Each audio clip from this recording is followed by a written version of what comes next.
ආයුබෝවන් තුම්මුල්ල වෝඩෑරි YouTube නාලිකාව වෙත අදත් ඔබ සියලු දෙනා සාදරයෙන් පිළිගමු. අද අපි යමු යුක්‍රේනයෙන් මැද පෙරදිගට. ඉරාන ඊශ්‍රායල් යුද්ධයේ දැන් දවස් 6ක් අවසන්.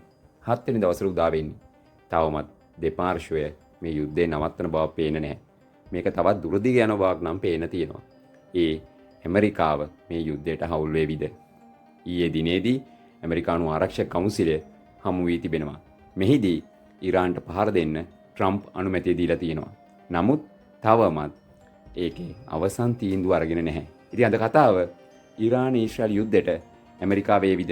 එහෙම වුණොත් මොකක් වේවිද? අහලා බලන්න කතාව. ඉරානයේ සහ ඊශ්‍රායලයේ ගොඩබිමි සෑහෙන දුරස් වෙලා තියෙන්නේ. කිලෝමීටර් 2000ක් පමණ තිබෙනවා.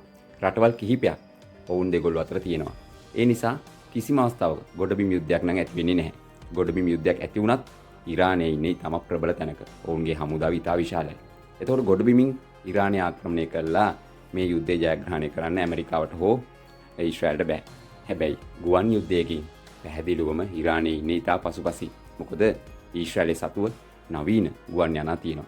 ඉරාන්ට එවැනි ගුවන් යානා නැහැ. මොකද ඔවුන්ට පහුගිය කාලේ දිගින් දිගටම සම්බාධක දැම්ම නිසා ඔවුන්ට කිසිම ආකාරයක හතරවෙනි පරම්පරාවේ හෝ පස්වෙනි පරම්පරාවේ ෆයිටර් ජෙට්ස් ගන්න බැරි වුණා.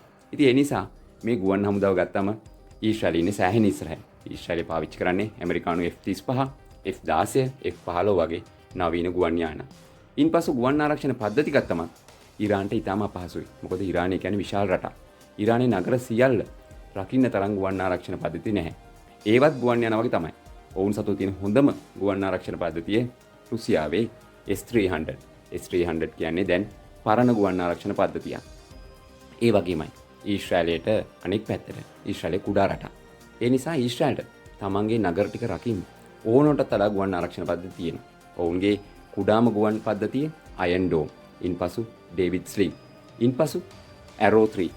ඊට අමතරව උන්ට ඇමරිකාවේ පේට්‍රියට් තියෙනවා. මේක එයාර් ඩිෆෙන්ස් ලේයර් එකක්. ඉතින් මේ දෙකොල්ලෝ අතර මේ කම්පැරිසන් එක කරාම ඉරානය ඉන්නේ ඊටමත් පසුපසින්. ඒ නිසා තමයි මේ දවස් 6 ගෙවුණු මේ ගුවන් යුද්ධයේදී ඊශ්‍රායලය සෑහෙන ඉස්සරහින් ඉන්නේ. හැබැයි ඊශ්‍රායලට ගුවන් යුද්ධයකින් මේක එතරම් පහසුවෙන් ජයග්‍රහණය කරන්න බෑ. ඒ ඇයි ඊශ්‍රායලයට මේ යුද්ධය දිනන්න අපහසු වෙන්නේ? ඉරානයේ සතුව ඉතා විශාල සම්පත් ප්‍රමාණයක් තියෙනවා. ඒ ඔවුන් සතුව තියෙන බැලිස්ටික් මිසයිල් සහ ඩ්‍රෝන්.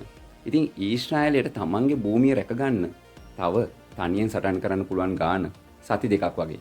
ඒකට හේතුව ඔවුන්ගේ ගුවන් ආරක්ෂණ පද්ධතිවල මිසයිල් ප්‍රමාණය ඉතා ඉක්මනින් අවසන් වෙන බව පේන තියෙනවා.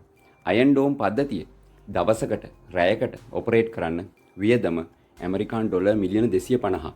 ඒ වගේම වොෂින්ටන් පෝස්ට්, නිව්යෝක් ටයිම්ස් පුවත්පත් කියන විදියට ඔවුන්ගේ ගුවන් ආරක්ෂණ පද්ධතිවල මිසයිල් තව ඉතුරුලා තිබෙන්නේ සති දෙකකට වගේ.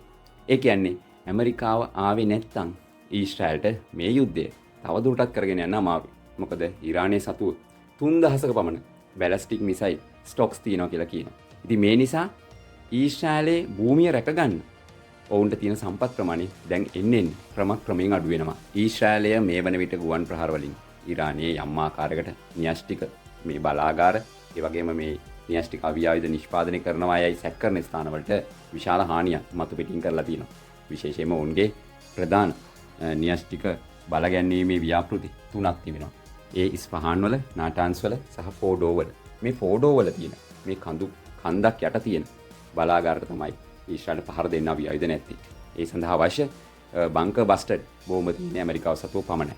මෙන්න මේ නිසා තමයි ඩොනල්ඩ් ට්‍රම්ප් මේ යුද්ධයට එන්න හදන්නේ. මොකද ඊශ්‍රායලය මේ ඔපරේෂන් එකෙන් දැන් 75ක් කළාට පස්සේ ඉතුරු 25 කරන්නේ ඊශ්‍රායලට සම්පත් නැහැ. මේ බංකර් බස්ටඩ් බෝම්බය රාත්තල් 30000ක් කිලෝ 13000කට වඩා බරයි. ඉතින් ඒක ගේන්න පුළුවන් B2 කියන ඇමරිකන් ස්ට්‍රැටජික් බෝම්බ එකකට. ඒක ඇමරිකාවෙන් ඉඳන් ඇවිත් පහර දීලා නැවත ඇමරිකාවට යන්න උනත් හැකියාවක් තියෙන බෝම්බ එකක්. මේ B2 යාන දැන් සූදානම්ෙන් ඉන්නවා ඉන්දියන් සාගරේ දියගෝ ගාෂියා කඳ උඩේ.